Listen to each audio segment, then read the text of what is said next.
Assalamualaikum warahmatullahi wabarakatuh. Halo sahabat Timeline Guru. Bagaimana kabarnya? Semoga sehat selalu. Di video ini kita akan melanjutkan belajar tentang perkembangan Islam di Indonesia. Are you ready? Let's start.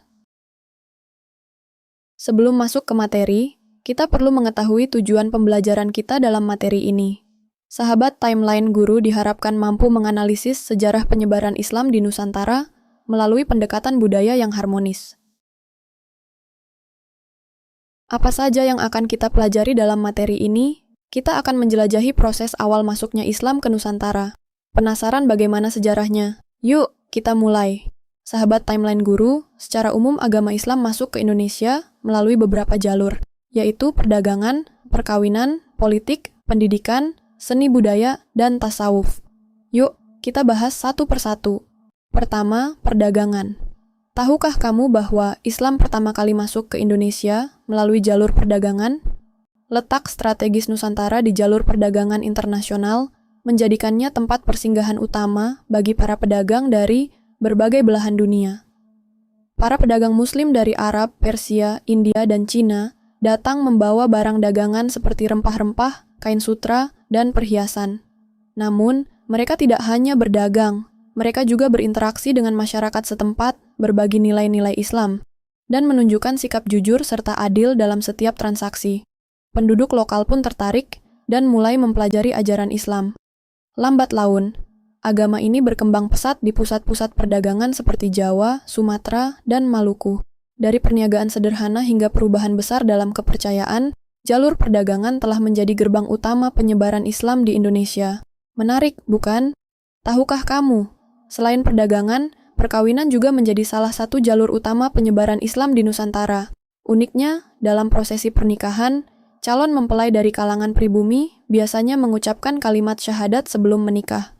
Dengan cara ini, Islam pun mulai menyebar secara alami ke berbagai wilayah. Salah satu contoh ulama yang melakukan pernikahan dengan masyarakat pribumi, di antaranya Raden Rahmat atau Sunan Ampel dengan Nyai Manila. Dengan pendekatan yang damai dan penuh kebersamaan, perkawinan menjadi jembatan emas bagi penyebaran Islam di Nusantara. Dari ikatan cinta, lahir generasi Muslim yang terus menyebarkan ajaran Islam ke seluruh penjuru negeri. Menarik bukan? Berikutnya, politik. Tahukah kamu? Keputusan seorang raja bisa mengubah keyakinan seluruh rakyatnya. Inilah yang terjadi di beberapa daerah di Indonesia, di mana Islam berkembang pesat setelah para penguasa atau raja terlebih dahulu memeluk agama Islam. Sebagai pemimpin yang dihormati, keputusan raja untuk masuk Islam seringkali diikuti oleh rakyatnya. Hal ini membuat Islam semakin kuat dan diterima dalam berbagai lapisan masyarakat. Tak hanya itu, kerajaan-kerajaan Islam juga memainkan peran strategis dalam menyebarkan ajaran Islam. Dengan kekuatan politik, Islam menyebar dengan cepat di Nusantara. Dari istana hingga ke rakyat jelata, ajaran Islam berkembang pesat dan menjadi bagian tak terpisahkan dari kehidupan masyarakat. Luar biasa bukan? Selanjutnya, mari kita bahas tentang jalur yang sangat berpengaruh dalam penyebaran Islam di Indonesia, yaitu pendidikan. Tahukah kamu, salah satu cara efektif dalam menyebarkan agama Islam adalah melalui pesantren? Ya, lembaga pendidikan tradisional ini menjadi pusat penyebaran Islam yang luar biasa.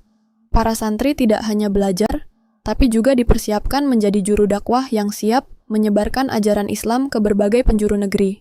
Contohnya, Sunan Ampel dan Sunan Giri mendirikan pesantren yang sangat berpengaruh di masa awal perkembangan Islam. Bahkan, pengaruh pesantren mereka menjangkau hingga ke wilayah Maluku.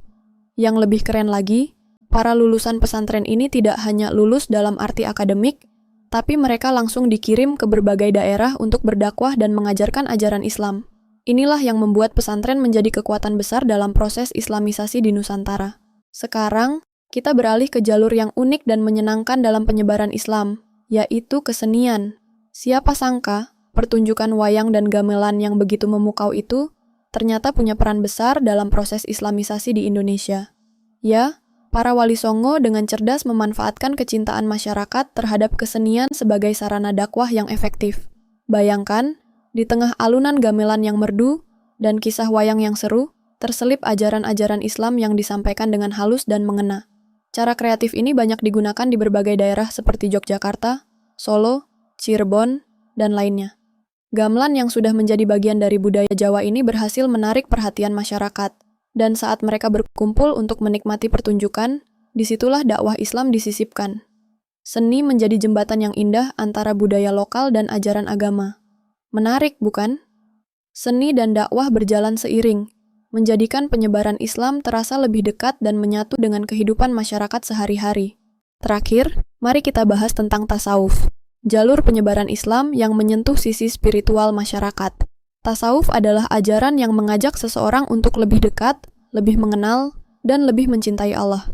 Nah, para pengajar tasawuf atau sufi tidak hanya mengajarkan ilmu keislaman, tapi juga menyampaikannya dengan cara yang sangat membumi dan sesuai dengan budaya lokal. Menariknya, para sufi sering menyelaraskan ajarannya dengan nilai-nilai yang sudah dikenal masyarakat saat itu. Bahkan, beberapa dari mereka menikah dengan putri bangsawan setempat, sebagai bentuk akulturasi budaya dan pendekatan yang harmonis. Ajaran tasawuf terasa sangat dekat dengan masyarakat, karena memiliki kemiripan dengan pandangan spiritual mereka sebelumnya, yang dipengaruhi oleh animisme, dinamisme, dan ajaran Hindu. Maka tak heran, ketika Islam datang lewat tasawuf, masyarakat lokal justru merasa cocok dan langsung bisa menerimanya dengan hati terbuka. Tasawuf bukan hanya soal ilmu, tapi juga soal rasa, menyentuh hati dan jiwa masyarakat, sehingga dakwah pun berjalan dengan damai dan mendalam. Seru banget kan? Sekarang kita jadi tahu agama Islam masuk ke Indonesia melalui beberapa jalur, di antaranya perdagangan, perkawinan, politik, pendidikan, kesenian, dan tasawuf. Sahabat Timeline Guru, menurut kalian, apa saja faktor yang menyebabkan Islam mudah diterima sedemikian rupa oleh masyarakat Indonesia? Yuk, tulis pendapat kalian di kolom komentar. Jangan lupa, sertakan alasan kalian juga. Terima kasih, sampai jumpa di video berikutnya. Jangan lupa like, share, dan komen. Wassalamualaikum warahmatullahi wabarakatuh.